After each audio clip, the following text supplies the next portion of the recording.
wajib tapi jika mampu ya gitu ya Beb ya kurang lebih ya. Betul sekali. Nah kita amalan kita percuma haji kalau misalnya utangnya ada amalnya nggak diterima. Oke kalau gitu waktunya sekarang kita mendengarkan muhasabah dari guru kita Ustadz Syam, dilanjutkan doa oleh guru kita Habib Nabil. Tafadhol Ustadz Syam. Bismillahirrahmanirrahim. Jamaah yang dimuliakan Allah Subhanahu wa taala. Dari segmen awal sampai sekarang kita banyak belajar bahwa ternyata bukan hanya hubungan kepada Allah Subhanahu wa taala yang kita perbaiki, tapi juga hubungan antar sesama manusia. Hablum minallah wa hablum minan nas. Dan juga para ulama juga mengatakan banyak sekali ayat-ayat kasih sayang Allah di dalam Al-Qur'an. Dan ayat-ayat kasih sayang Allah Subhanahu wa taala ini bukan hanya berbicara tentang surga, bukan hanya berbicara tentang ampunan Allah Subhanahu wa taala, tapi satu ayat yang sangat panjang dalam Al-Qur'an, yaitu ayat tentang hutang piutang, termasuk juga di antara ayat kasih sayang Allah Subhanahu wa taala. Kenapa tidak? Saking sayangnya Allah kepada hambanya, hal-hal mendetail seperti ini sampai dicantumkan di dalam Al-Qur'an. Padahal banyak peristiwa penting lainnya yang bisa dibahas dalam Al-Quran. Namun ternyata Allah menyeleksi peristiwa penting itu dan memasukkan satu ayat yang panjang, yakni berkaitan tentang hubungan manusia dengan manusia lainnya.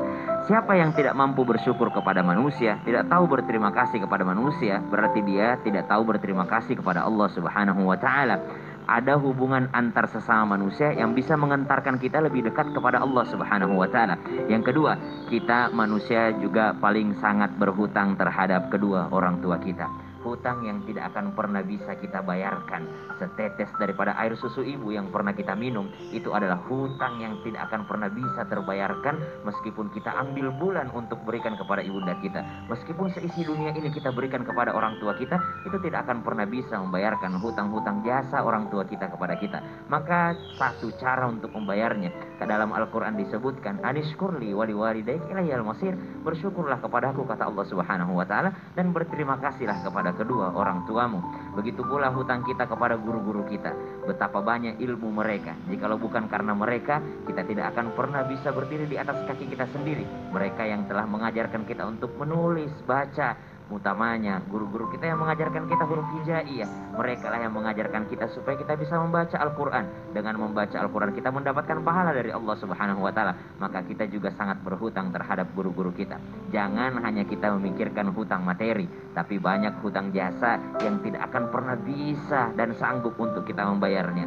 Maka teman-teman sekalian, jamaah Islam itu yang dimuliakan Allah Subhanahu wa taala, coba kita ingat-ingat, pernah nggak sih kita zalimin orang lain? Pernah nggak sih kita ngambil hak orang lain?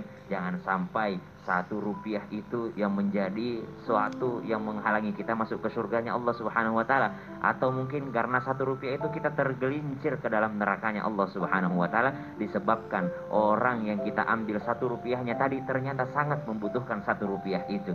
Jangan kita lihat jumlahnya, karena bisa saja bagi kita itu sedikit, tapi bagi orang yang kita hutangin tadi atau kita berhutang kepadanya itu adalah jumlah yang banyak. Wallahu taala alam. Kita lanjutkan doa oleh guru kita Habib Nabil. Tafadhal Habib. Hadirin wa